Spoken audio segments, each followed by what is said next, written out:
Difficulty. My name is Willem Morris. I'm a Columbia YDSA organizer, and we are here today to have a discussion as part of the Columbia Tuition Strike teach-in series, which has had 13 different panels so far, and this is our follow-up panel on Saturday. The Columbia Tuition Strike started yesterday. It is the largest tuition strike in American history, and so far there are thousands of students at Columbia withholding tuition as a method of direct action in which these students are protesting against rising fees at universities, as well as undemocratic decisions made at the university regarding investments in fossil fuels, companies that enable apartheid in Palestine, and expansion projects into Harlem. So far, we've actually had great success with this direct action, and yesterday we were able to win a divestment from fossil fuels from Columbia University, as well as Columbia has increased financial aid, as well as other financial concessions on our first day of the strike. This is part of a much larger movement, which is trying to use direct action as a tactic to win leftist political goals. And today we're going to talk about this tactic of direct action and talk about this larger system of capitalism in which Columbia University exists. And this is going to be a little bit of a different panel from our others yesterday. And this is going to be a historical discussion of the Cold War shift to neoliberalism that existed throughout the world during the late 20th century. We have a very exciting lineup of panelists today. And if I could ask each of the panelists to please turn their cameras on, and I will briefly introduce everyone before we get started. Again, this has been very stressful, but I think that we're good to go now. Thank you everyone for being here today. I'm very, very excited about these panelists. These are some of my favorite people. And today, the topic of discussion is going to be what happened to the left after World War II and how we can think about this problem today. And so the way we can think about this is that after World War II, in both the global North and the global South, there was enthusiasm for what the world could become. In places like the United States, Italy, France, there were large strikes, and there was a rising of communist parties in France and Italy. In the global South, there were anti-colonial movements in which people were finally trying to get independence from their colonizers. And there was this large feeling of hope for something that could be different following World War II. But by the 1970s and 1980s, a lot of this hope had disappeared. The language of socialism had been replaced with a language of human rights. And today, in most of these places, the idea of socialism, at least up until recently, seemed like something of the past. And so we have a great list of panelists today to talk about this shift from lots of different angles. We have Gabriel Winnett, Quinn Slobodian, Barnaby Rain, Christy Thornton, and Annie Oluka-Tariba. So thank you everyone for being here today. We're going to start off with one question for each of the panelists before opening up to a general discussion. If any of the attendees today have any questions, they could drop them in the chat, and I can use these questions for our follow-up discussion afterwards. So thank you again for everyone being here today. And we're going to start with Gabe and ask a question about deindustrialization that took place in the United States. And so, Gabe, you write that deindustrialization in cities like Pittsburgh was a slow process, beginning in the 1950s rather than an abrupt shift around 1970. Why is it important to recognize this distinction? And can you explain how this process of deindustrialization occurred? Sure. Well, first of all, thanks for having me. Congratulations to you all on your victories so far and your solidarity so far. It's a really amazing achievement. A friend of mine who went to Columbia, actually, I think I'll say who he is, Nikhil Saval, who is now a state senator from Philadelphia, saw I was doing this panel and texted me and said, "Can you tell me anything about this Columbia struggle? It seems amazing." So I just wanted to kind of pass that on because it's a very impressive thing, and I hope you all feel really proud. Deindustrialization, I think, is important to answer your question. It's important to understand is a long secular process for a number of reasons. So you brought up Pittsburgh because my book, which is coming out in 2 months, is about Pittsburgh. But we can say this of most American industrial cities, including New York, which was a great industrial city once. And I think this is often forgotten. It's important to understand this because the reorganization of the American working class, its fragmentation, decomposition, and potential recomposition played out unevenly across the course of the last 75 or so years. The organized industrial working class, the one that engaged in the Great Strike Wave of 1946 that you were just referring to, Willem, if we see that moment as a kind of high water point, when 5% of all Americans, not just workers, but Americans went on strike in 1946, they then were immediately met with a series of defeats led by McCarthyism and the Red Scare, and then the process of increasing automation and disinvestment in plant mobility beginning in the 50s, such that by the time the 1970s came about and global trade competition and input cost pressures had risen really dramatically, leading to the kind of classic moment of deindustrialization, the working class was already severely divided. That division developed all through the 1940s, 50s, and 60s, up until the moment when deindustrialization became very visible with large-scale plant closures. And it meant that, well, first of all, that division played out along lines of race. Most significantly, Black workers were generally the last hired and the first fired in industrial work when they had access to it at all. But it also meant that access to social benefits, which were privatized in the post-war United States, were distributed unevenly across the American working class, because the best way to get healthcare and retirement and vacation and all of the things that we associate with the 20th century welfare state, if you were a working class American in the 20th century, was through a factory job. And so social citizenship itself was fragmented. And when the onslaught of neoliberalism then came, there was not anything that you could recognize as a unified and organized working class able to meet it, because it was so badly divided already by the long experience of deindustrialization. So I'll leave that there for the moment. For sure. And Gabe, if I could ask just a quick follow-up question. In your book, you talk about the similarities between the rise in mass incarceration in places like California and the expansion of the healthcare industry in places like Pittsburgh. Can you talk a little bit about this connection and also explain the political consequences of the shift from industrial labor to service work? Sure. So, I always feel like I need to qualify that comparison to say, just because things are kind of structurally homologous doesn't mean that they are on similar political and moral standing, right? I think we should have a healthcare system, unlike a prison system. But the dynamic that I just described, the kind of gradual and accelerating process of deindustrialization from the 50s until about 1980, displaced populations unevenly and led to the development unevenly of surplus populations that in one way or another required political response. I think we have come to understand pretty well how the development of the carceral state was a preferred form of political response in many cases, right? And Ruth Wilson Gilmore's book on California that I think you're alluding to there tells this story of the warehousing of surplus population. Another dynamic by which deindustrialization and the emergence of neoliberalism produced new surplus populations was in how it left behind populations that were older and sicker and poorer in various and overlapping configurations. And this was true, again, across the Rust Belt, including New York City. Those populations, however, often by dint of some combination of being older and sicker and often having some kind of retiree benefits that were legacies of the previous moment of industrial employment,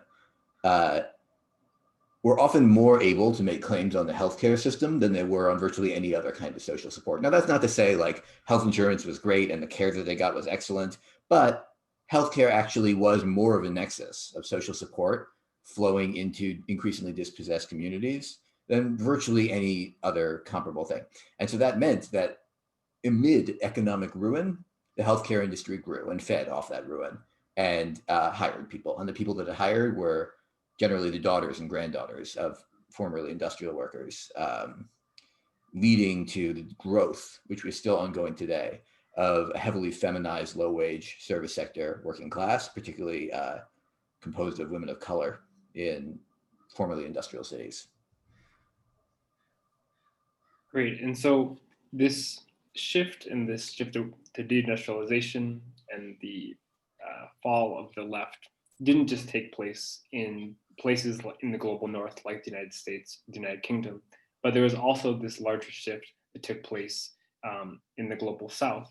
And one way to capture this rise and the fall of the left and movements for economic independence is by looking at the plight of the NIEO. Next, we will go to Christy Thornton. Christy is an assistant professor at Johns Hopkins and is the author of a recent book called Revolution in Development, Mexico and the Governance of the Global Economy.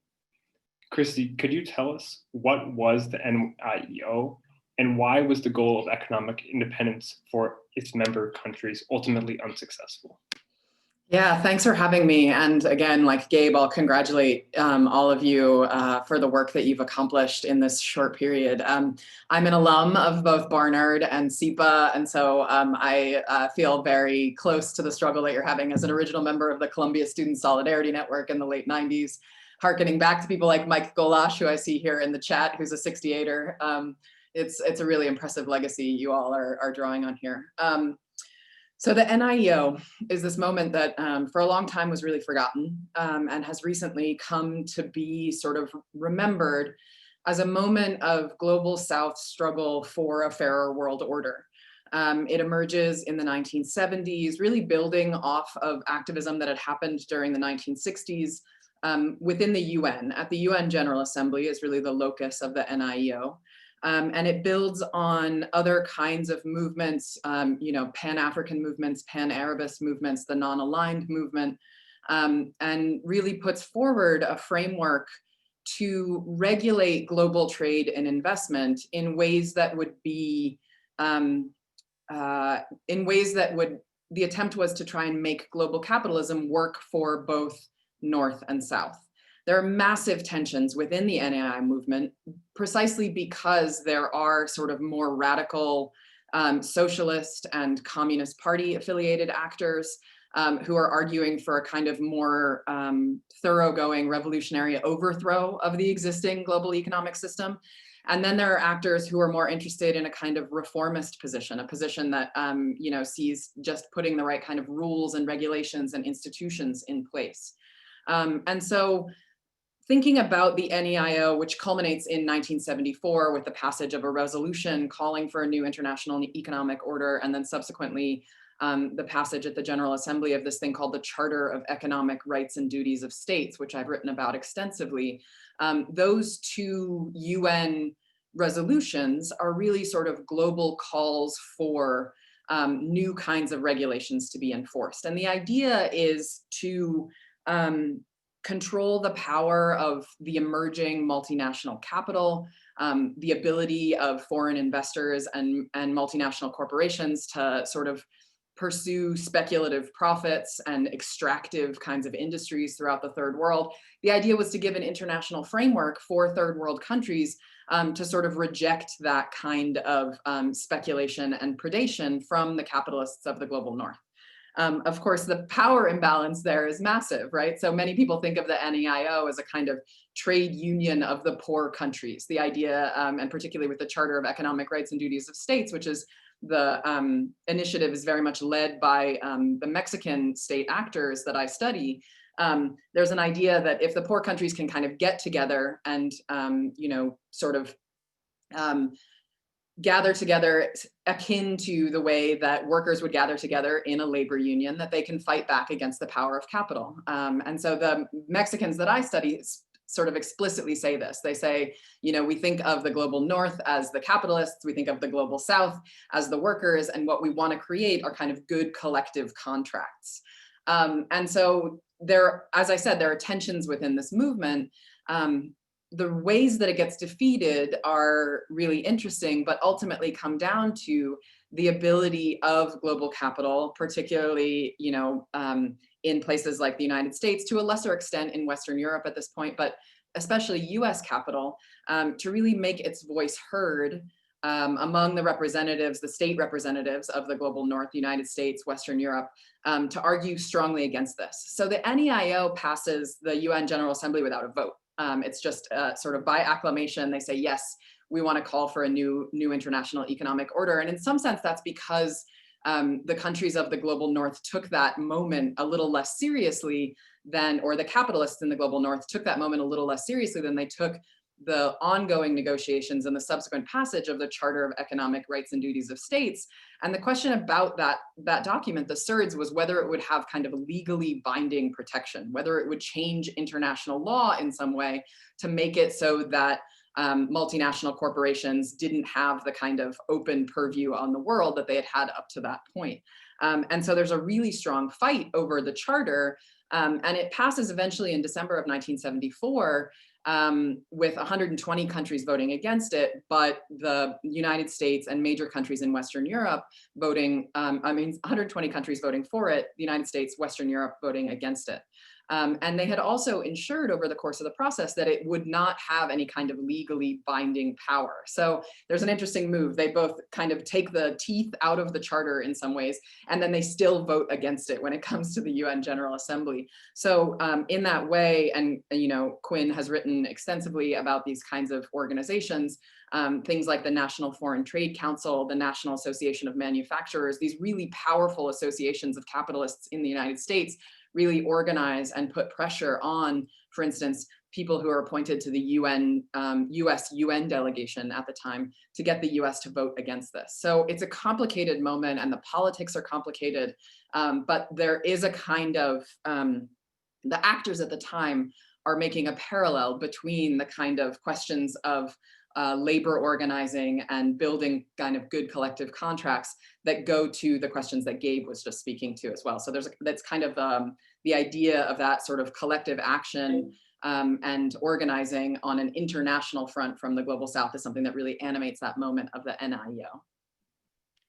Great. And so, Chrissy, one of the countries during this period in the 1970s that was part of the push left, especially from before 1973, was Chile. And so you had obviously the coup in Chile in 1973 with Augusto Pinochet forcibly removed the socialist government from power, but also you have the Chilean economist Orlando Lettier, who actually worked on some of the policies for the NIEO. In 1976, he worked on a book on this new international economic order, and at the same time in that year, the American government assassinated Orlando Lettier in Washington, D.C. with a car bomb. And so these are examples of some violence that was used to kind of forcibly push against this movement for economic independence for these countries in the global South. But there are also other ways in which these movements were subverted, whether it be loans or any of these things. And so can you talk a little bit more about the different ways in which movements like the NIEO or just general economic independence movements in the global South were subverted during this period? Yeah, that's a really important point. So we have to remember, of course, that this is a really key moment in the global Cold War. And that plays out differently in different places. Obviously, you have the Vietnam War going on during all of this. We're by the time we get to 1974, we're kind of reaching the end. The United States is being defeated in Vietnam. You have decolonization happening elsewhere in Asia, also in Africa and the Middle East. You have the countries of Latin America that have been nominally independent for 150 years by that point, but are still kind of struggling with the idea of economic sovereignty and economic independence. So those questions are all really important, motivating questions at this moment. And there's a real sense, particularly after the Cuban Revolution of 1959, and then, as you say, the election of Salvador Allende in 1970, from a Latin American perspective, and then obviously with all of the decolonization movements going on in Africa and the Middle East and Asia, a sense that the peoples of the global South might actually vote for, fight for, build revolutions for a different way of ordering their economies and societies. And so fighting back against that becomes really key geopolitically to a US state that is waging this Cold War, right? The things that are going to happen in the aftermath of the NEIO moment, when the United States sort of realizes that the UN has become a forum for this kind of activism, and that this institution that the United States in some sense created as a kind of forum for projecting its own power after World War II has sort of turned against it. The United States makes a decision, particularly people within the foreign policy establishment make the decision that they are going to turn against the UN General Assembly. And so that struggle at the time, the idea that a country like Chile might find an electoral path to socialism, right? That was very different than, for instance, what had happened in the Cuban Revolution and the threat that was being brought in other parts of Latin America and other parts of the third world where there were insurgent movements, right? Actual armed guerrilla movements that were being repressed by their own state and then obviously with help from the United States and the global North. So that the kind of ongoing struggle for the recognition, particularly 1960s and 1970s, that political independence was going to be insufficient, right? That simply achieving, sort of throwing off the yoke of colonialism and achieving self-government was going to be insufficient for allowing a kind of true liberation.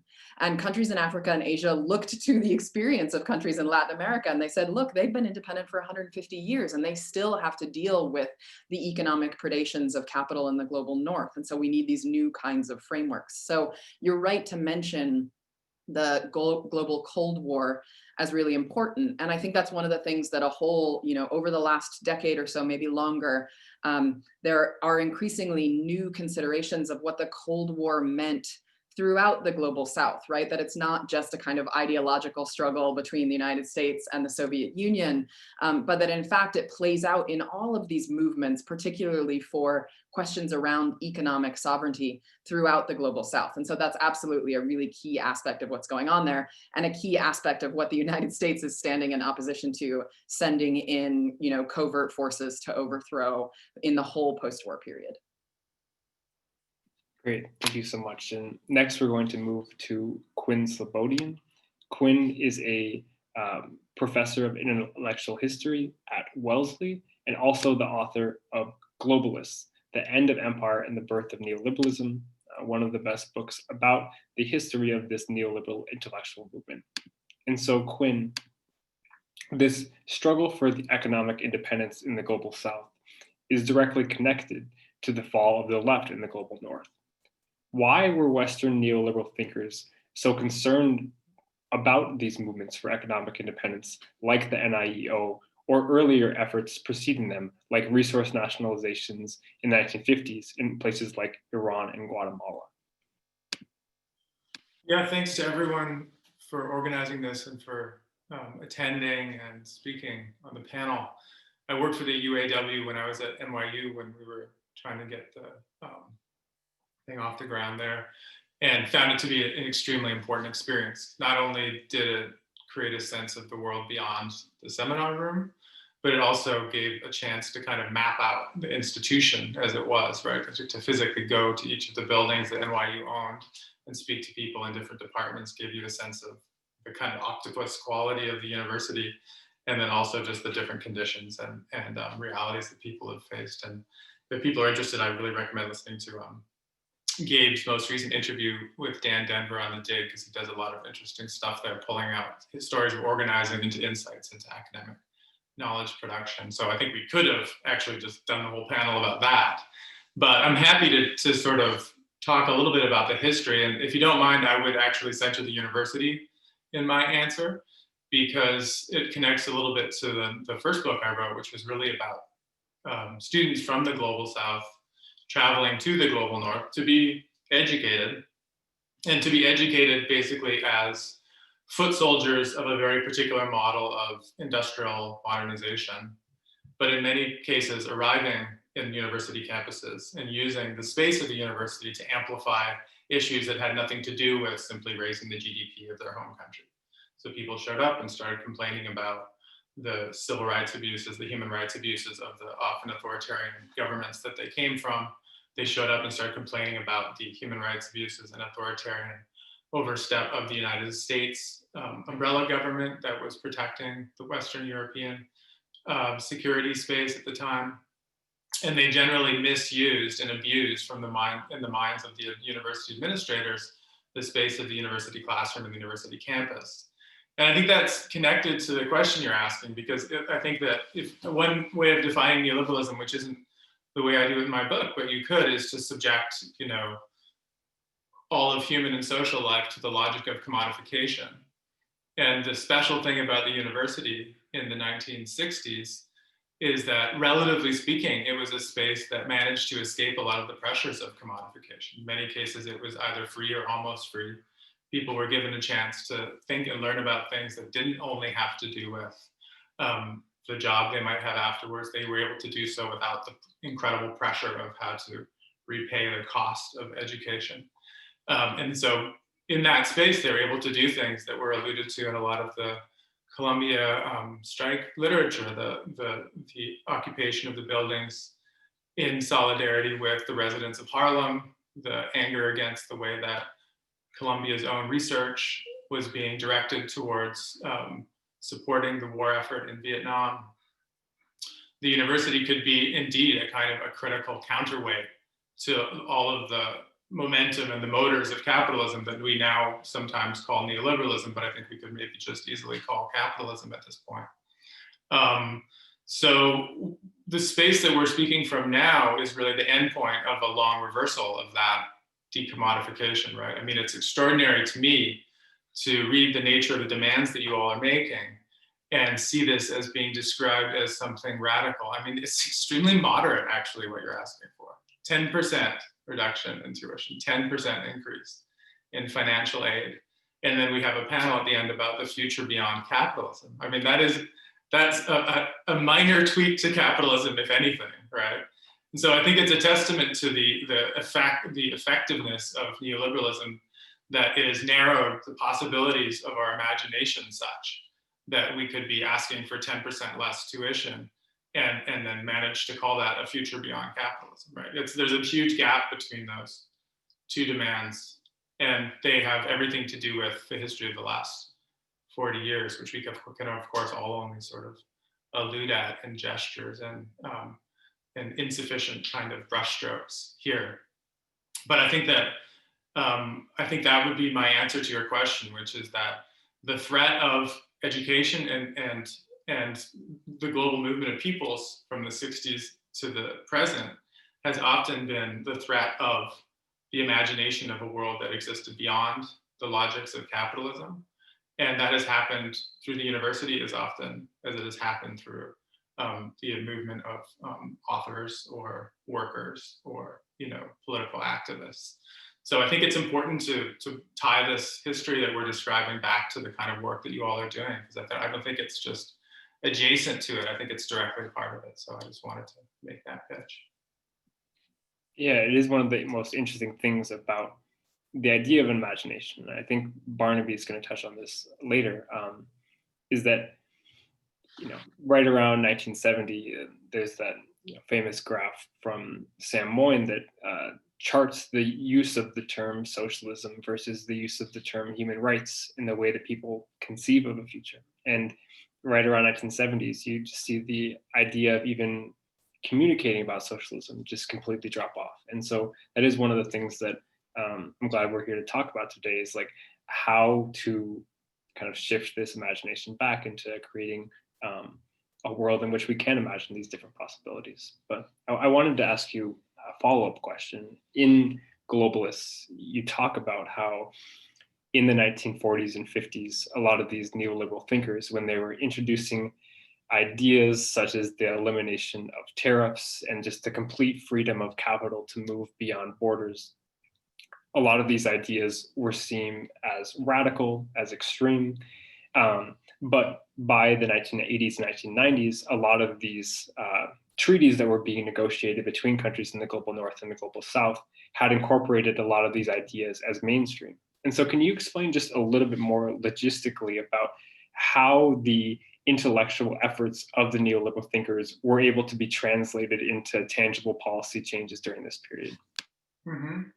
Sure. I mean, the history of trade is, I think, endlessly interesting, partially because it doesn't lend itself to very easy simplification, right? I mean, there's great work on, for example, the fact that socialists were huge advocates of free trade in the late 19th century.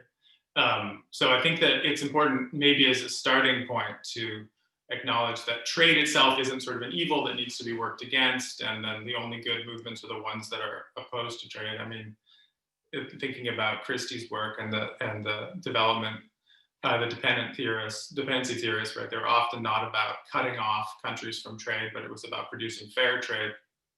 And the insight from Adam Getachews' book on world making after empire is essential, which is that often the kind of third worldist movements that were interpreted as kind of pushing away the modern world or something and sealing themselves off were actually new projects of transforming international relations. So I think that that's something I'd say is a starting point. And I think that it helps to enter any discussion of trade policy with the recognition that we have to get away from a binary trade bad, well, protectionism good. It's just simply not, it doesn't work that easily. Protectionism often produces new collusion between corporate leaders and politicians that just lead to intense concentrations of wealth and corruption. So it's not always, and often isn't at all, a good thing. But the stuff that I write about in the book is kind of the way that, especially things like international investment law, sort of become introduced and then normalized. International investment law gives sort of third-party spaces within which corporations can sue countries, basically, that they've invested in for lost profits, sometimes even due to regulatory changes. So aid receiving country changes the policy internally that might raise taxes, produce more redistribution, and the corporation can then sue that country, and the government itself needs to then recompensate the corporation for lost profits. So there's those extreme forms of managing trade that I think can be, pinpointed on certain neoliberal actors and the interest groups behind them. And interestingly enough, these are exactly the kind of things that are being called ever more into question. There's a lot of incredible work on what's called the third world approach to international law, or TWAIL, TWAIL. And they are showing that actually more and more countries are rejecting international investment agreements, bilateral investment treaties being written into as conditions of aid. In fact, one of the things about the new NAFTA agreement is that the USMCA is it actually scales back to almost eliminates these kind of third-party arbitration courts for what's called investor-state dispute resolution. So it sounds like I'm kind of muddying the waters or something in the response to your question, but I kind of think we have to. I mean, I think that, first of all, it's not, like, I would sort of disagree with the argument that somehow the left fell, neoliberalism, dominated, and so now what do we do? I don't think it's that simple, actually. I think there's all kinds of strong forms of left policy that are still out there, and I don't think that the reign of neoliberalism is sort of seamless and without its kind of contestation at all right now. And it's not just the masses sort of protesting their own immiseration. Within the kind of ruling class, there's a real question about what the correct strategy is for governing world political economy. And so I think the best way to start thinking about that stuff is to realize that a lot of it is up for grabs right now. And the governing ideology is not set in stone. For sure, yeah, and thank you for that contribution. Next, we're going to move to Annie Olaloku Tariba. Annie is a great writer and organizer, and we're going to return to this idea of language and ideas that shifted during this period. And if I could ask Annie, in both the global North and the global South, there were radical liberation movements that arose during the 20th century. What kind of language of race were birthed by the revolutionary epoch during the 20th century? And what different languages of race were birthed by the following neoliberal epoch? Okay, so thank you for inviting me to speak. I'm really honored, and also congratulations to all at YDSA for the concessions that you've won so far. I have like a very loose connection to Colombia in that Barnaby brought me in 2018 when I was pregnant, and I stuck into a few classes. So that's like the extent of my connection to Colombia. But I have been looking on, that was around the time that the graduate students were also fighting for unionization. So I got a window look into that. In terms of your question, apologies, by the way, I'm on my phone because my laptop isn't connecting to internet. So do tell me if you can't hear me because it is quite far away from me. So my research mostly focuses on the history of Blackness, which seems a pretty straightforward thing if you look at it from the vantage point of today, where like we have tendencies to think about Blackness as this thing that stretches into the past. So either it's transhistorical or it's birthed in the emergence of the transatlantic slave trade. And it's understood as a relatively stable community from that point onwards. And so what I try to do in my research is trouble this long history of Blackness and try to sort of pick apart the ways in which different material conditions produce different articulations of Blackness, which are laden with different kinds of meanings. And what do I mean by that? I mean, well, to be Black in the 1960s or 1970s means something qualitatively different to what being Black means today. And I don't think we've really properly reckoned with that. So what I wanted to do actually was pick up on something that Quinn mentioned when he was speaking about a definition of neoliberalism, which talks about the commodification of all aspects of social life. And I think in many senses, the travels of Blackness from that sort of post-war epoch and the moment of radicalization in the 1960s and 70s into what we understand Blackness as today kind of speaks to that, and Blackness in that period is subjected to a very similar process.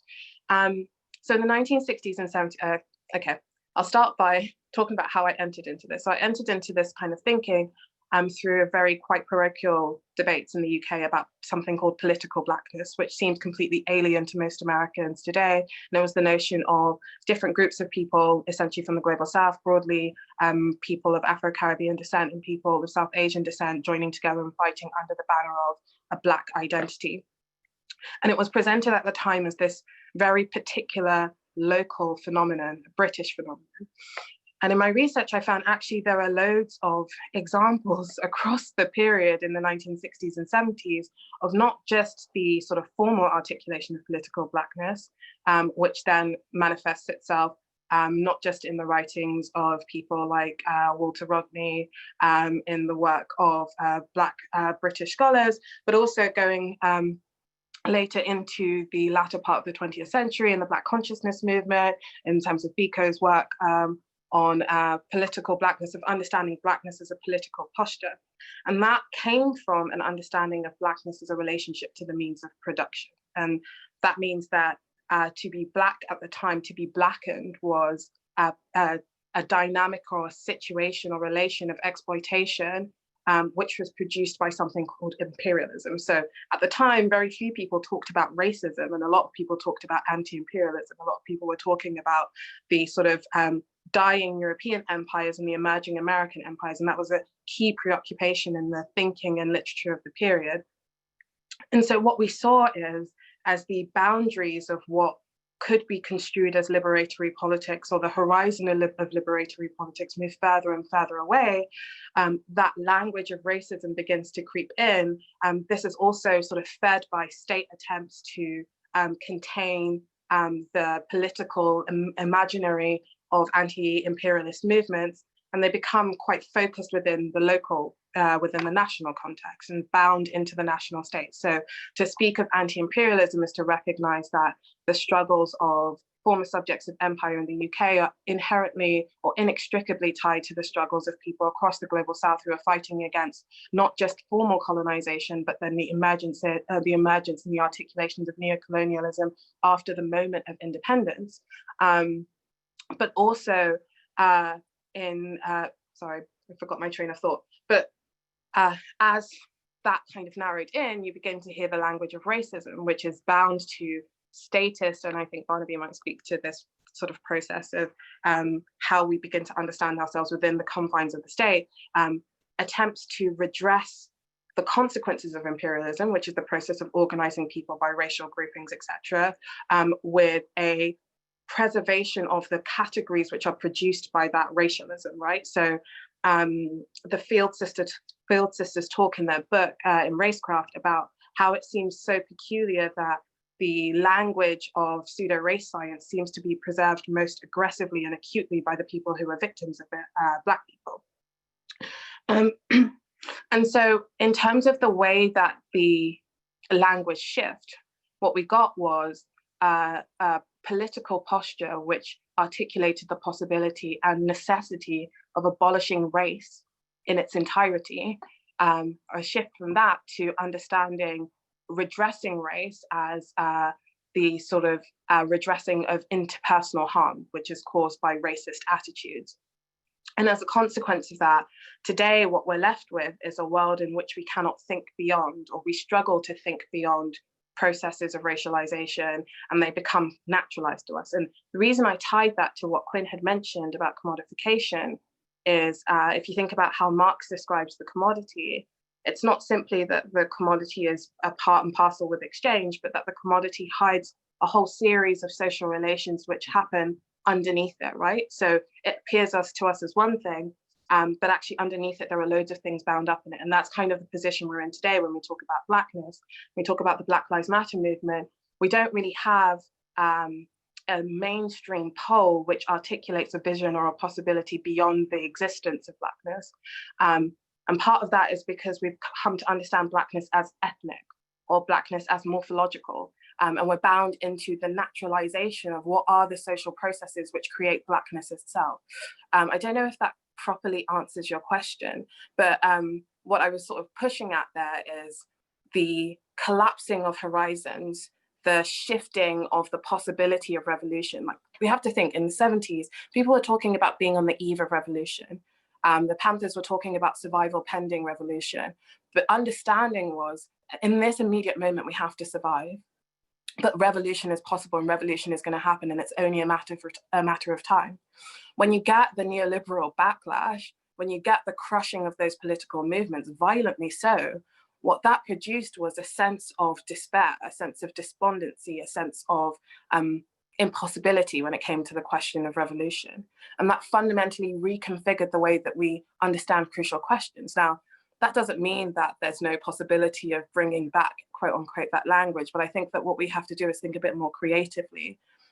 Who would have thought after 2019, the Jeremy Corbyn project gets crushed in the Labour Party. We see, like, following up, we see the crushing of the Bernie Sanders movement, where we were beginning to see a rearticulation of politics among the sort of technocratic language of neoliberalism. Those movements were being crushed. And then 2020, we get mass mobilization around precisely the question. We get mass mobilization around precisely the question that everybody wanted to avoid, which was race, right?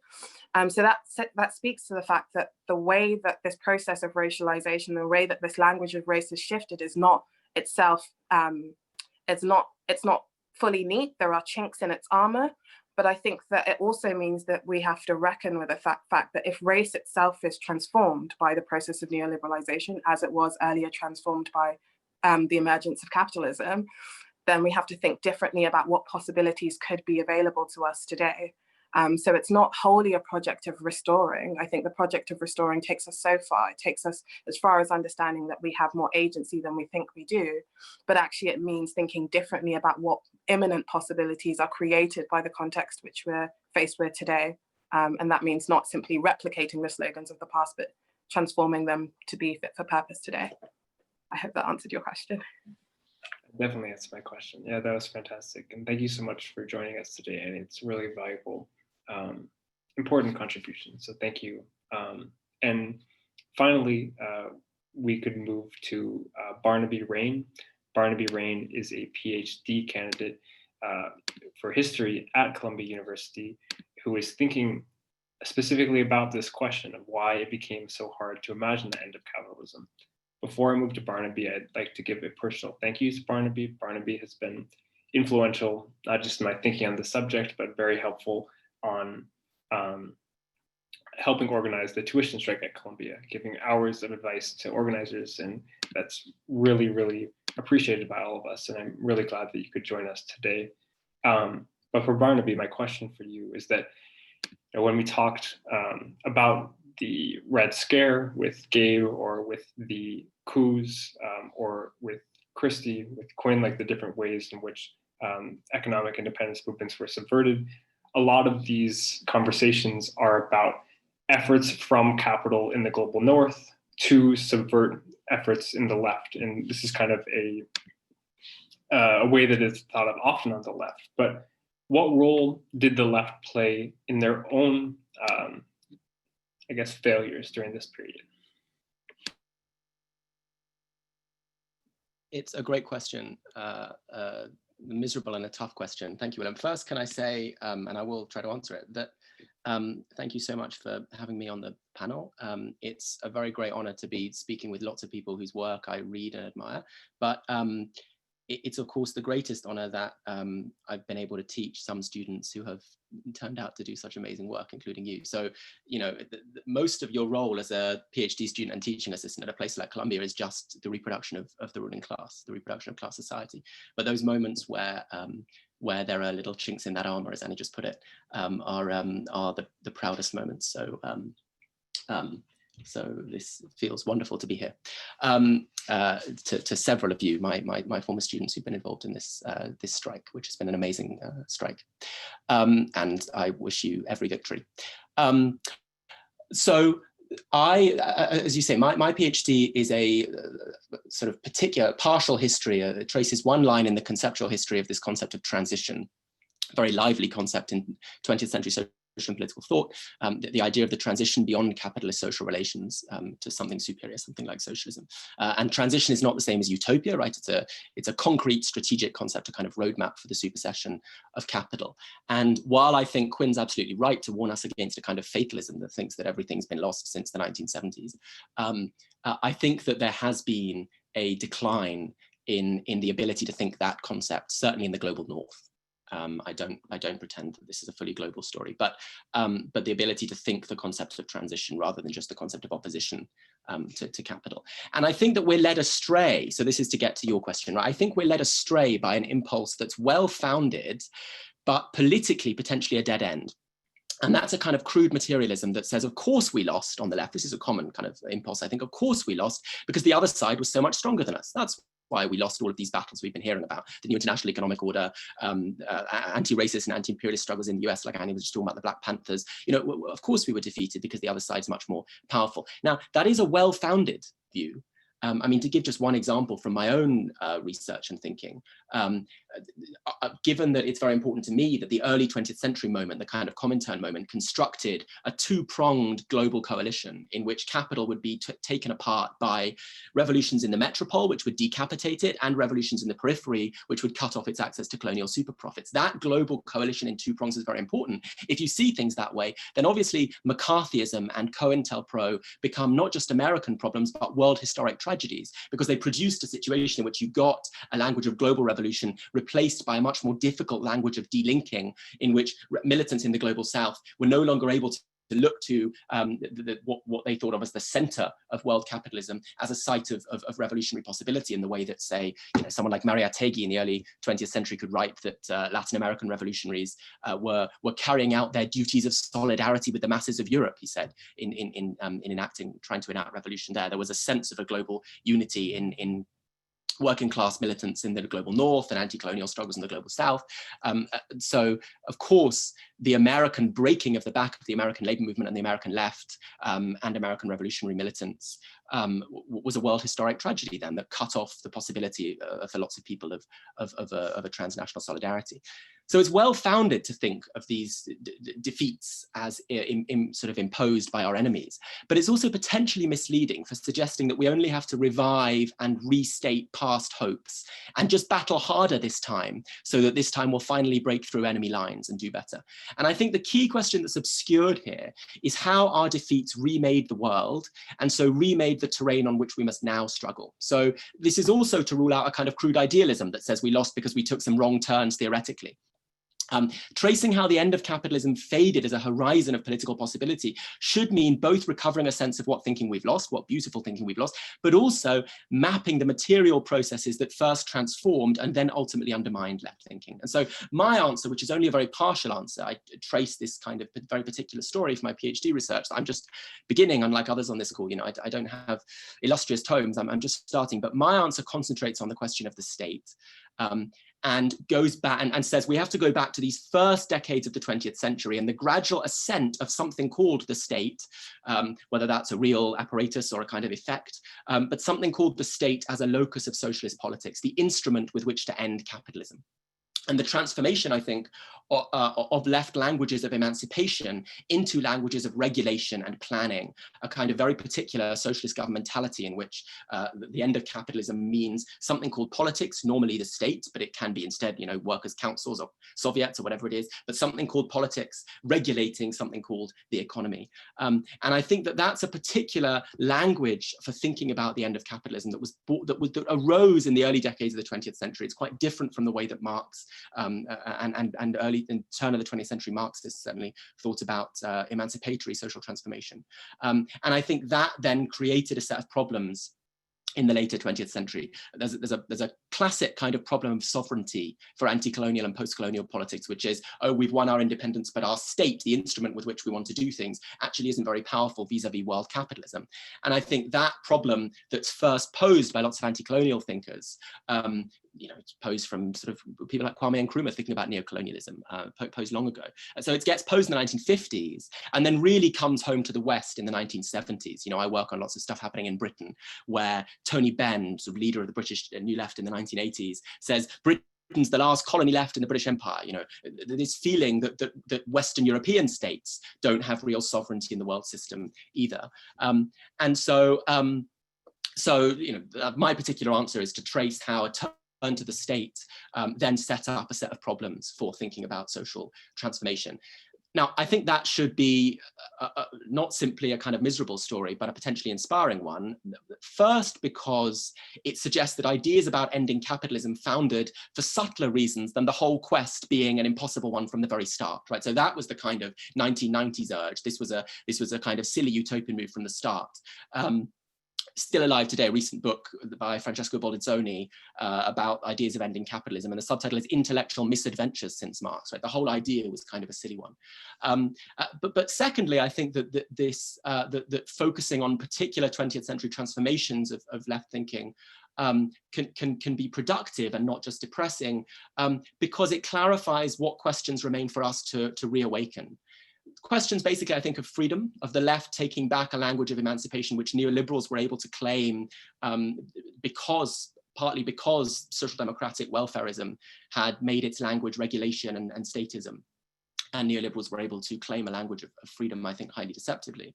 And also it's to raise questions of internationalism, because I think about this as kind of like a space-time of the state. You know, thinking about the state as your locus of politics involves a particular way of thinking about time. The state's going to come and plan the future. We're going to get rid of capitalist anarchy and chaos and have planning in its place. And it also involves a particular relationship to space, first imperial and then national, right? The nation form is the space of state action. And there's lots of recent work, I think, at the moment, loads of exciting stuff going on of people trying to reopen these questions of left languages of freedom and left languages of global social transformation beyond the borders of nations. And both of those things, I think, try to kind of unpack this black box that was set up by the turn to the state. So I have lots more things to say, obviously, but that's my contribution to trying to think beyond just we lost because our enemies were stronger than us, while knowing that that's of course crucially true, but also beyond the kind of idealist turn that says, well, we lost just because we had some silly ideas. I mean, I think there are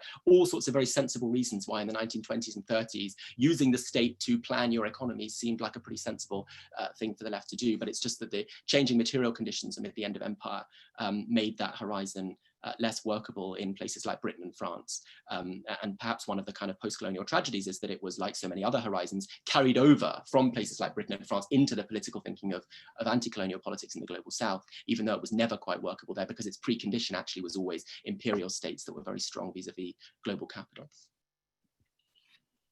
Yeah, thank you so much, Barnaby. And I want to say that I could easily have a conversation with each of the panelists about these subjects for an hour and a half, and I'm sorry that everyone is short on their time, but I hope that in our first hour of conversation, we've been able to show the links between these different movements on an international level, on a domestic American level. And we have some follow-up questions from the audience, some follow-up questions that I have prepared. But before we do that, would any of the panelists like to respond to any of the remarks made by the other panelists? I'll leave a minute for that. And if not, we can move on to the audience questions.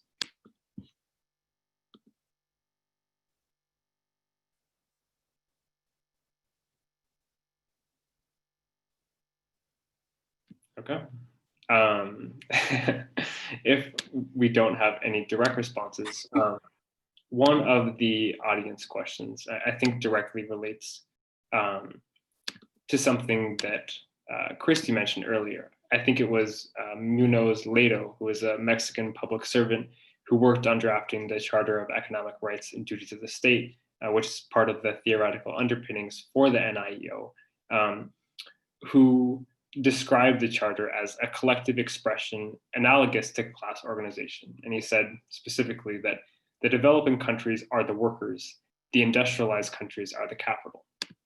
And so for the panelists, do you agree with this analysis? And if so, what role does the left in countries like the United States and the United Kingdom have to play in creating an international future beyond capitalism during the 21st century?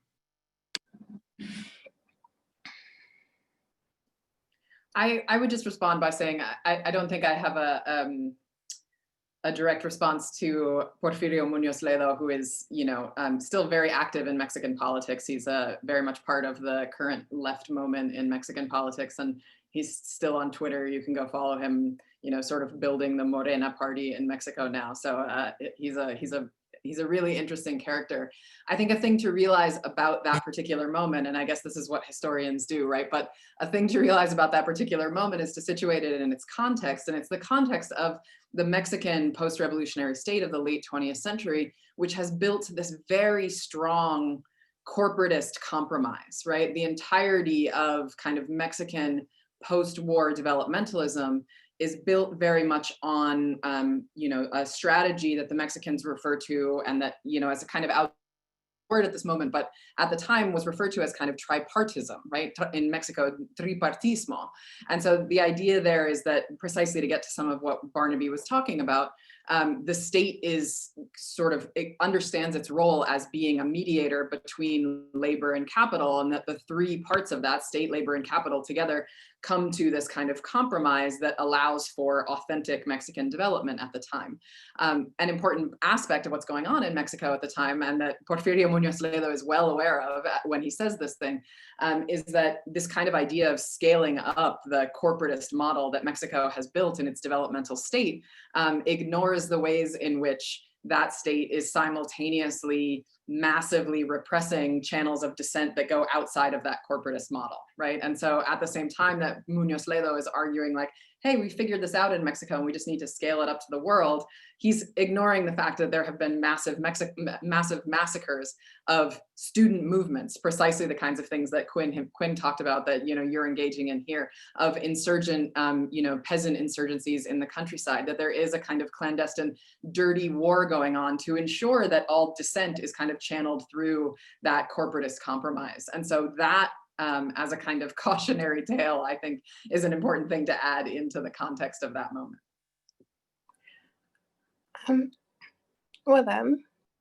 Yes. Could I possibly ask you to just repeat the quote again? Because I had something to say which is slightly tangential, but I think, yeah. For sure. The quote is, "The developing countries are the workers, the industrialized countries are the capital." Yeah, so the instinctive reaction, I know it's not particularly related to the points that Christy made earlier, but I've been having quite a few conversations in recent weeks with people and just understanding just how the extent to which this retreat into the nation's borders has blinkered people's thinking and understanding, where it becomes possible to have conversations about Black Lives Matter or the possibility of racial emancipation or racial justice without thinking about people further down the line who are exploited in order to even create the conditions in which we might try to make our kind of justice in our context, right? So I think about the Black Lives Matter moment over the summer, in which we had all these companies coming out to give statements of solidarity and being celebrated for them insofar as they were timely and also committed to hiring more Black workers in the West, but completely silent on their participation in exploitation in the global South. And I think about how one of the stories, and in the way that I'm actually in an even earlier process than Barnaby of like putting together my PhD proposal, how an integral part of the story is the story of migration, not just like the migration of peoples, but also the migration of work and different forms of work, and how the neoliberal epoch ushers in a transformation in the geographical location of different forms of labor, which then prevent us from or further mask from us processes of exploitation further down the supply chain, and how that then means that oftentimes, whilst it's not necessarily the case that there's no revolutionary potential within the metropole, but oftentimes it's so easy within the metropole to think of our liberatory politics as one which is universal, when actually the silent part of it is in the West. So the silent part of, you know, Black women, when Black women are liberated, we're all liberated, is when Black women in the West are liberated, we're all liberated, which isn't true, and it's only a part of the story. Can I just jump in on that, Willem? Yeah, Quinn, go ahead. On what Christy and Annie said.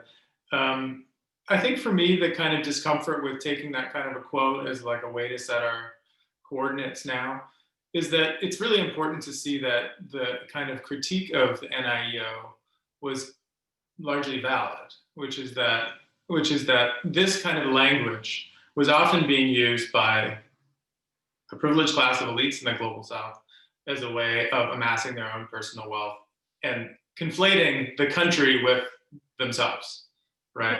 So I think there's a problem with this kind of, there's two problems with this kind of framing, North-South, in which the South is simply the tribune of the world's suffering peoples, is that, one needs to look very closely at who's making those claims. And the good thing about exactly that critique that Sam Moyne writes about in the 70s and 80s of this kind of language is that it questioned that. I mean, the global justice movement, for all of its shortcomings, was also quite attentive to the way that the lines did not run between nations, but in the same way that Anya is saying, they ran within nations, and there are oppressed classes within each nation. So it's not a question of freeing the global South, because who is getting freed when you do that? The other discomfort I'd have, to sort of descriptively, is that I think it perversely kind of recenters the United States in a way that is actually totally not descriptive of global capitalism in 2021. China is the story of global capitalism in 2021. Is China, where does it fit in this schema, right? It doesn't fit smoothly into our stories about the 1970s and 80s, for example. It requires, I think, a new framing and a new lens. And the fact that, I mentioned this on Twitter the other day, NYU Shanghai opened in 2012, and now Fudan University from Shanghai is opening a branch campus in Budapest in a couple of years, right? I mean, the axis of global capitalism is shifting as we speak, and I don't think it makes a lot of sense to sort of just revive these familiar geographies of the 60s and 70s because they're familiar to us. We actually need to sort of contend with the changing nature of the balance of economic power. Could I really quickly reformulate maybe the point that I made, which is to say that in the same way that the unhelpful abstraction of talking about the global South as workers shields the sort of personal enrichment of a privileged class, it's the same way that talking about race or racial justice shields that actually the people articulating are often among the most privileged of that group, right? And so that process of abstraction, I think, has functioned precisely to smooth over or paper over some of the cracks which have emerged as we've seen an increasing de-racialization of the global ruling class in the sort of post-colonial moment. Yeah, I will just add to all of those, I think, really perceptive comments that a further point against reviving the formulation that the countries of the global south are the workers of the world and the countries of the global north, the capitalists, is the transformation in global class formation that has occurred over the decades since then. Right? Deindustrialization, which I was talking about before, is not only a phenomenon that happened in Detroit and Pittsburgh and New York or in Manchester, right? It's a phenomenon that's happened to some degree around the world. As Aaron Benenab's new book, I think, shows really well, foreshortening processes of industrialization happening in the global south and leading to parallel processes of increasingly precarious forms of class formation and class recomposition around the world, such that the thing that I was describing earlier of the development of what I kind of think of as a new working class, in the context of a New York, right, where low-wage service sector, feminized and racialized forms of employment predominate. And here, I think, I was talking about healthcare in America, among big cities in America or urbanized counties in America, the one with the largest healthcare workforce is the Bronx. But that process of the development of that precarious service or sort of tertiary sector workforce is global. Its destinations are not all the same, right? The situation of a nursing assistant in the Bronx is not the same as a service worker in the global south, or nor are global southern countries the same as each other, obviously. But there is a parallel process that has burst open the idea of the national container as itself a stand-in for a social class, and I think has made possible or potentiates forms of solidarity across national lines, exactly because the kind of tripartite compromises that Christy was talking about before no longer have a social or economic basis.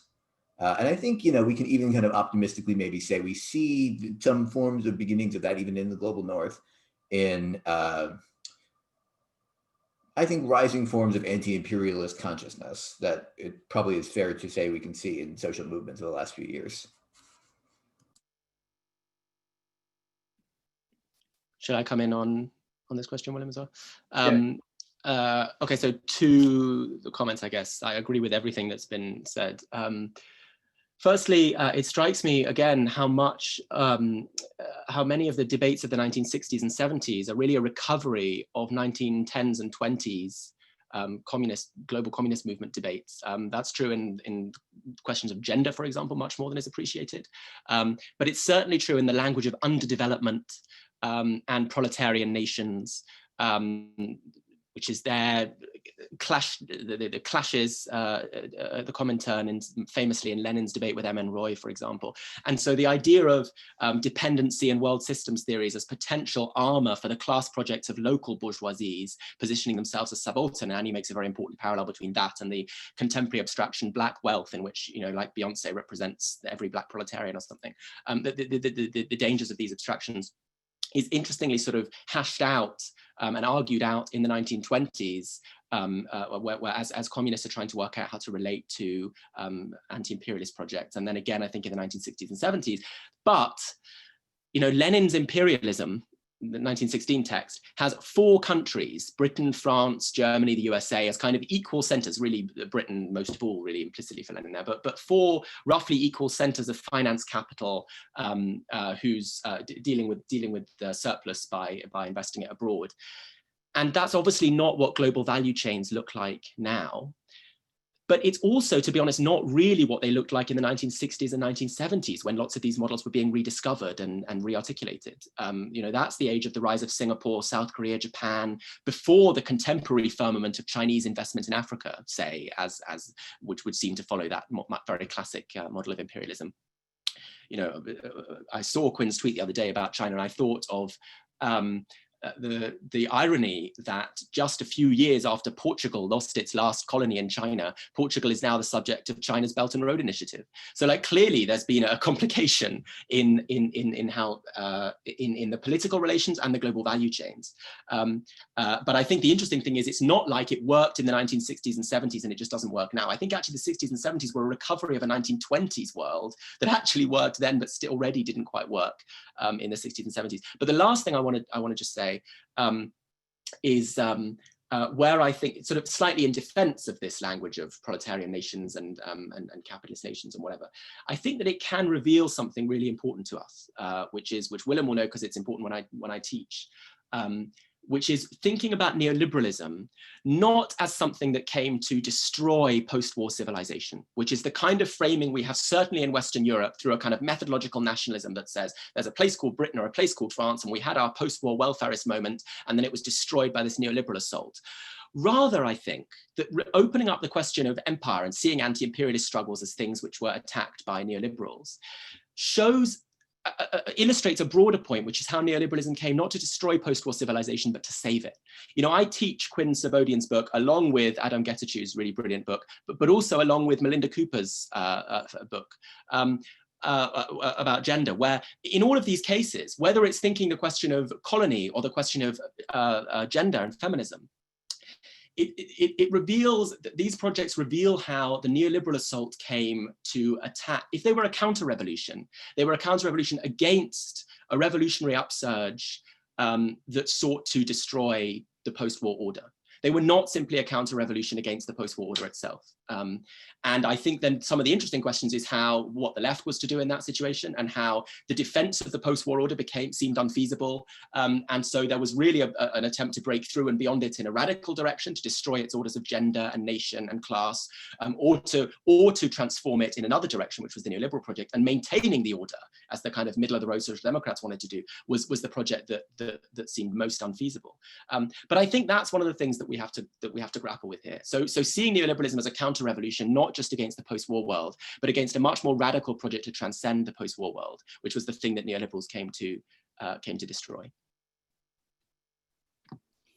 Does anyone else want to respond to any of those comments before we go to our last question before wrapping things up? Okay, and in the chat, someone earlier was asking the panelists if they have links to their book or their work, if they could post in the chat. That would be great. If they don't have time for this, you can find all of these people on Twitter and Google. They're all fantastic. Highly recommend following them. But to wrap things up, this is a question from Simon Tora Cinta, who was on actually one of our panels yesterday. And I think this kind of ties back into the work of globalists and conversations earlier with Quinn, is like, as members of higher education or intellectuals at Western universities, what role do we as students or intellectuals or academics play in this effort to kind of shift the politics in the world back to the left?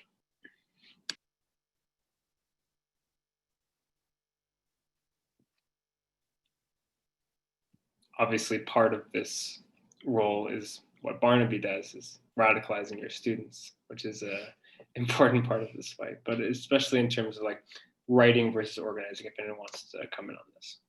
I mean, I would just start by, I'm sure Quinn has much more interesting things to say here, but you know, I think many of us were involved, particularly in labor struggles while we were, you know, graduate students, and that those were very formative. And I would just say that one of the sort of lessons that I took, I was on the organizing committee at GSOC UAW at NYU the second time we won our graduate union. Quinn was there in a kind of earlier iteration during the first struggle. And so one of the really key things, that moment when I was in graduate school overlapped with the Occupy Wall Street moment. And so there were much broader kind of mobilizations going on in New York and obviously around the country. And one of the things that was really important and formative for us at that moment was recognizing that, yes, we were the, you know, graduate workers at NYU working for a contract, and that we had won, you know, very important concessions. and better working conditions just through the struggle for the union, even before we won the union. But when that struggle came to be linked to other struggles in New York during the Occupy Wall Street moment was incredibly important for us. And one of the things that we did, sort of in addition to organizing internally, organizing the union itself, was to build a coalition of similar student movements across universities. And so one of the really important things that we did during that moment while we were organizing was, for instance, make a very strong connection for why our role as graduate workers at a place like NYU needed to involve supporting, for instance, workers at institutions at CUNY, at the City University of New York. And there's obviously a long history of struggle that goes on there. And there were labor struggles, student struggles. There is an ongoing, CUNY was free until very recently. And so building that coalition, recognizing our own place within the university, within the global network university, as Quinn said, the sort of massive blob that NYU became, but also recognizing sort of on the ground as workers within New York City. The local that we're part of is an amalgamated local. And so it involves, workers across many different shops. And so that was important, but then also making connections to other struggles at other universities was an incredibly important part of what we tried to do when we were doing that organizing when I was in graduate school. So that's just an example that, I took a great deal from, and I think was one of the things that helped make our struggles and make our struggles successful, but also make kind of our lives better while we were doing that organizing. Yeah, and before we move on to Gabe and Quinn, just to touch on this, I think that a lot of the students for the tuition strike at Columbia, or also the rent strikes in the United Kingdom that are going on right now, have spoken about this and how you initially get involved in something because you're like, well, I would like cheaper tuition because that affects me personally. And you have these experiences as organizing, and you organize collectively in these groups as students, and you understand the power of organizing politically beyond electoral politics. And I think that this can be really radicalizing for lots of students at Columbia who have seen the power we have as students when we stand together. So I definitely think personally that has been meaningful for me. But I see that Gabe has his hand up as well. Yeah, I would echo a lot of what you just said, Willem, and especially what Christy said. I too had a very formative experience in graduate union organizing at Yale in my case.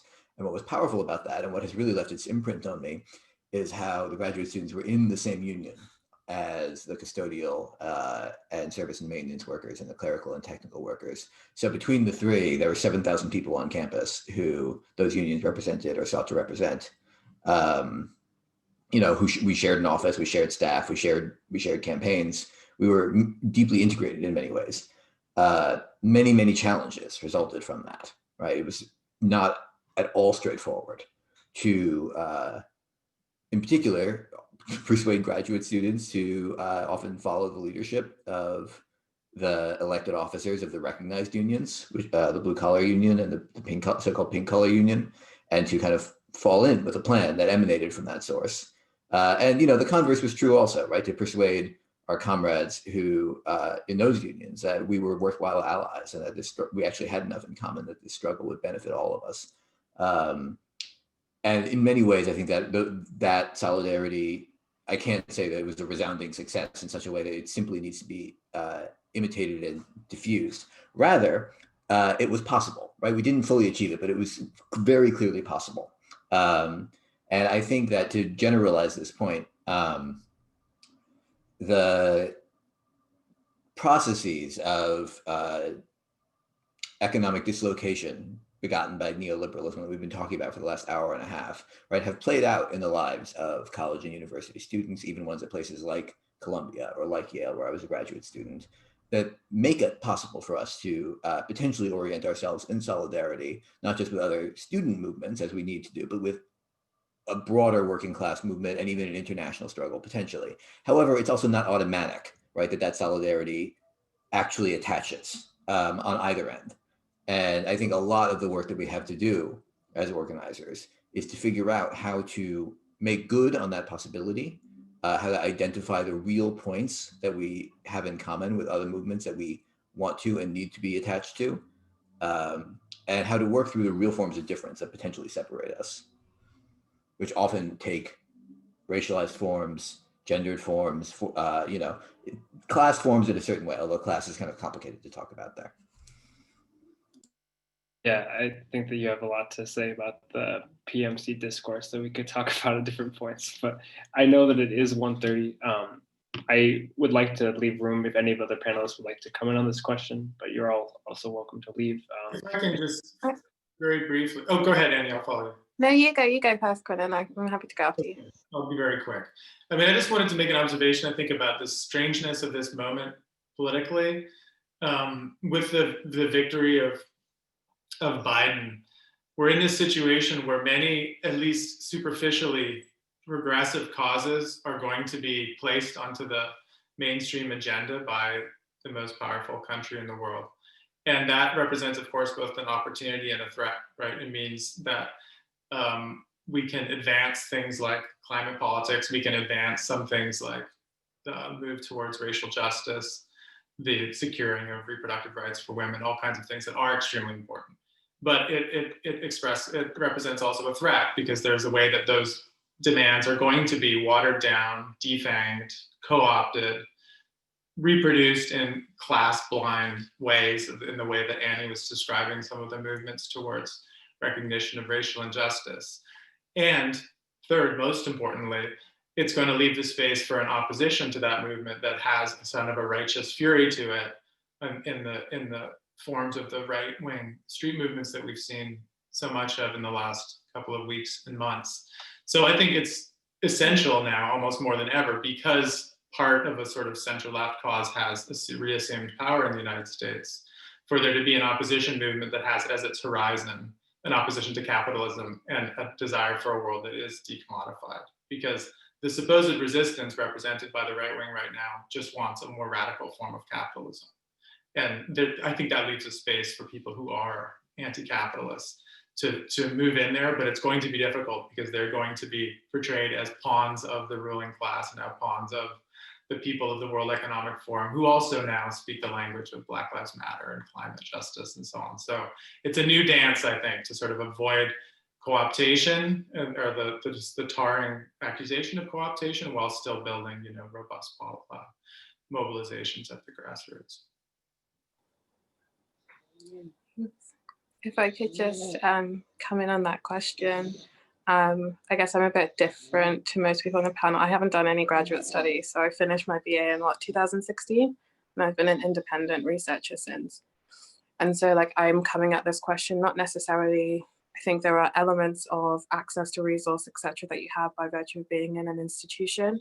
I mean, I'm not claiming to have like any kind of educational disadvantage. I went to Oxford, so like it's pretty much the same thing. But I'm coming at it from a perspective of like, what is the role of intellectuals in this political moment?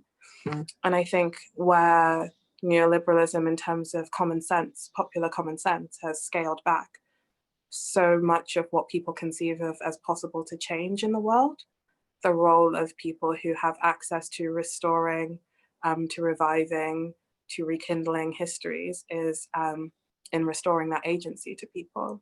So I do my work, I do my writing, I have a very complicated relationship with academic writing. But what I enjoy most is speaking to like actual people. And I think we're in a moment where, you know, reading and all of that kind of stuff is conceptualized as like classist and elitist and like, but in the 60s and 70s, you know, it was peasants reading Marx, right? Like this stuff was completely accessible to people because people took the time to do that. People took the time to do translational work. People took the time to make critical ideas accessible to people and to help people to come to understand the world in critical ways. So I think that's the role of intellectuals in this moment, is to try to rekindle some of those traditions, which teach people to think beyond what is immediately present to them. And that means, you know, writing books and doing the research and getting the grounding, but it also means taking that knowledge outside of the institution and bringing people outside of the institution into the institution as a means of sort of showing that the kind of challenge isn't simply the power and resource that institutions have, but the epistemic framework that they're operating with, which tells us lies about the world, right? Lies that common people who are sort of looked down upon by these institutions can dispel. And so I think that kind of understanding that this work is not one directional. It's not our job to kind of have the gospel and go out to the world and teach it, but actually our sort of role to learn from the context at the moment and put that into dialogue with the history and with the past is really important. Brian, do you want to come in, or? Sure, I guess, yeah. I guess I'll just say in a panel of intellectual discussion to close a political event, and yesterday you had such an amazing balance of high-powered intellectual discussion and discussions of organizing. You at Columbia are reviving what praxis means. But so I guess I just want to kind of finish by saying I think we have a bit too much of Marx's 11th thesis on Feuerbach on the left, you know, a bit too much of that spirit, and this isn't actually what Marx meant, but of the spirit of give up on interpreting the world. The point is to change it. Because our problem isn't just that we're not fighting hard enough, it's that we don't have all the answers. We haven't actually done the work, I think, to understand exactly what needs to be changed and how, which is why kind of anti-intellectualism on the left is a dangerous thing. Because our answers were honed in very different times. The answers that we inherit were honed from a past that is a slightly foreign country. And so I think big questions about the present of the kind that Quinn was just raising are big questions are posed by the ability of the right to monopolize the language of ostensibly anti-systemic politics. Why is the attack on the status quo articulated as cultural? Under what conditions does the problem appear not as capital, but as George Soros, and therefore Black Lives Matter as an attack on something called a white working class, rather than a potential unity of the kind we might now celebrate and adore when it was forged by Fred Hampton in Chicago between the Black Panthers and the Young Patriots? It's easy to romanticize that past, harder to ask under what material conditions of possibility.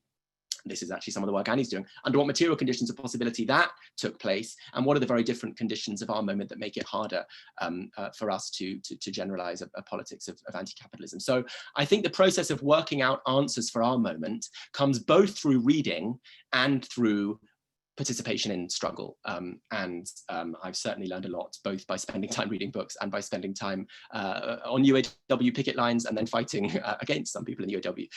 And you also meet all the best people, not just through reading, but through struggling. Annie and I met organizing campaigns for Palestine. So fight settler colonialism and you'll make the best friends. Yeah, I think that's a really good way to end it off today. And I do think, and that's something that we have been trying to do with the tuition strike, and we thank everyone here for being a part of, is that organizing should be prepared with education to be as effective as possible. And I hope that everyone attending today was able to appreciate this fantastic panel. This has been an amazing moment for me as a part of the tuition strike organizing, speaking with all the people that I admire. So this has been fantastic. Thank you to all the panelists today. And then I'm going to make a couple announcements just for the tuition strike and post some links about the tuition strike. And just update for all of our viewers, there are thousands of students at Columbia on tuition strike. We have demands ranging from affordable education, boycott, divest, sanction for companies enabling apartheid in Palestine, fossil fuel divestment, which we have already won, and also relating to graduate workers and Columbia's investments in West Harlem. And so there are different ways you can support this campaign. Emmeline is going to post some of these links. You can with a click of one button, you can send letters to the administration supporting the tuition strike. Columbia YDSA has been organizing this tuition strike. You can join DSA if you have not already, or join YDSA if you are a student. You can also join the YDSA Winter Conference that we can post right here. We also have a strike fund to help cover late fees. Thank you, Quinn. Late fees for those who have taken on the tuition strike. And finally, we have some petitions and announcements from our coalition partners in Mobilize African Diaspora, which is organized around Columbia's expansion into West Harlem.